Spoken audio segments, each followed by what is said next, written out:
Ese wari uzi ko igikombe cy'isi ari cyo gikorwa cya siporo gikurikirwa n'abantu benshi ku isi?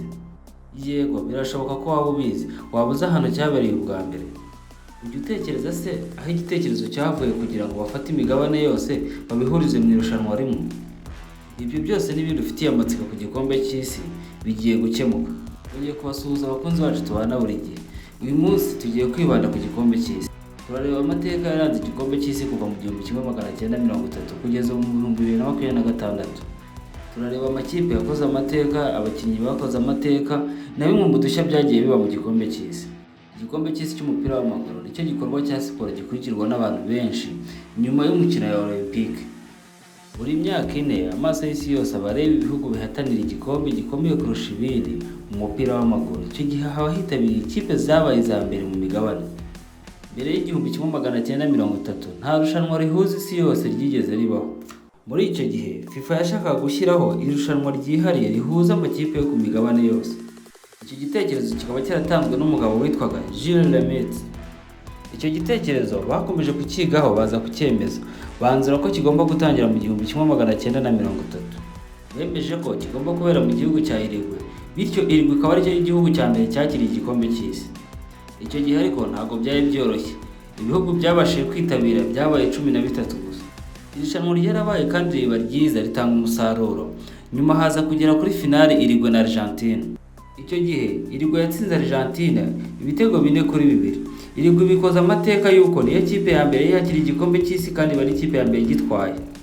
Icyo gihe nta mafaranga menshi yarimo, nta na televiziyo nyinshi zari zihari. Gusa umusaruro wavuyemo wari witezwe, bihita biba intangiriro y'irushanwa rikomeye cyane kurusha ahandi yose ku isi. Gusa nyuma y'igikombe cy'isi cy'1934 n'igikombe cy'isi cy'1938 ntabwo byigeze biba byiza, kuko isi yose yari igiye mu ntambara y'isi ya kabiri. Iyo ntambara y'isi ya kabiri yatumye igikombe cy'isi cy'1942 n'igikombe cy'isi cy'1946 bitabaho. Icyo gihe abakinnyi benshi bahise bajya mu gisirikare, ibihugu byinshi byari byarasenyutse. Nyuma y'intambara ibihugu bitangiye kwiyubaka, igikombe cy'isi cyagarutse mu mwaka w'1950 kibera muri Uruguay. Icyo ni kimwe mu bikombe by'isi byabayemo amateka akomeye. Kuva igikombe cy'isi cyatangira gukinwa, nta bihugu byigeze bitwara igikombe cy'isi inshuro nyinshi nka Brazil. Brazil yatwaye ibikombe by'isi muri iyi myaka: 1958, 1962, 1970, 1994 no mu 2002. Amateka yakozwe mu 1958 ubwo Brazil yatwaraga igikombe. Umusore w'imyaka 17 gusa witwaga Pelé yatunguye isi yose, yafashije Brazil gutwara igikombe cya mbere cy'isi. Kuva igikombe cy'isi cyabaho, Pelé niwe mukinnyi rukumbi watwaye ibikombe by'isi bitatu. Kugeza uyu munsi afatwa nk'umwe mu bakinnyi bakomeye kurusha abandi mu mupira w'amaguru ku isi. Kuva igikombe cy'isi cy'umupira w'amaguru cyabaho kimaze gutwarwa n'ibihugu 8 gusa. Brazil iza ku isonga n'ibikombe 5, Ubudage bufite ibikombe 4, Ubutaliyani bufite ibikombe 4, Argentina ifite ibikombe 3, Ubufaransa bufite 2, Uruguay ifite 2, Ubwongereza bufite 1 na Espagne ifite igikombe 1. Kugeza kuri ubu Brazil niyo ifatwa nk'umwami w'igikombe cy'isi kuko ifite ibikombe 5.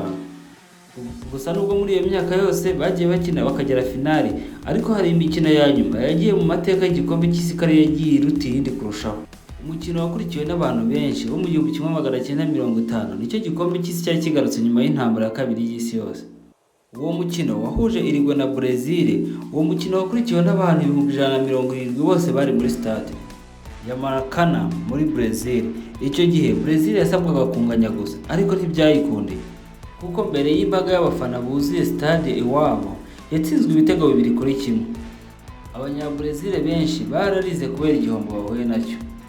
Ibi nibyo byahise bivamo izina bita Maracanazo. Igikombe cy'isi cyahuje Ubufaransa na Brazil mu 1998. Ubufaransa bwatsinze Brazil 3-0 bifashijwemo cyane na Zinedine Zidane watsinze ibitego 2. Bihita byandikwa mu mateka, Ubufaransa butwaye igikombe cy'isi cya mbere. Igikombe cy'isi cyahuje Ubudage na Argentine mu mwaka wa 2014.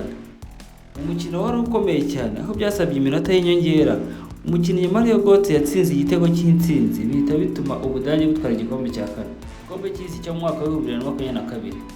Abantu benshi bavuga ko ari wo mukino wa nyuma wabayeho mwiza. umukino warangiye Lionel Messi atsinze ibitego 2, Mbappe mu gihe yari atsinze ibitego 3 hat-trick.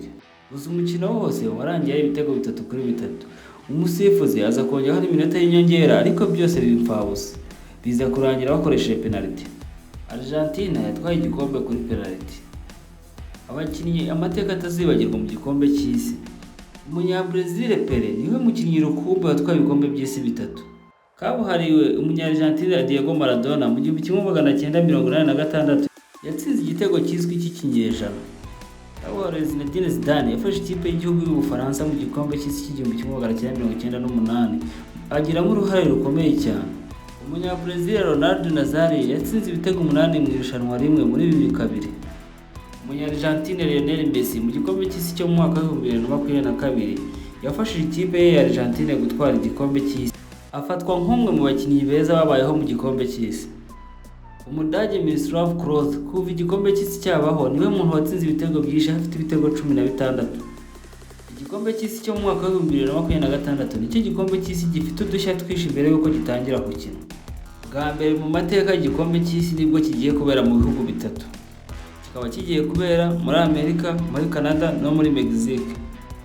Nibwo bwa mbere hagiye kwitabira amakipe 48 avuye ku makipe 32. Bivuze ko imikino igiye kuba myinshi. Bwa mbere mu mateka y'igikombe cy'isi nibwo ibihugu 2 biri kurwana bihuriye mu gikombe cy'isi, kimwe kikaba ari iki gikombe cy'isi kizaberamo, ikindi kikaba kizaza gukina muri icyo gihugu biri kurwana.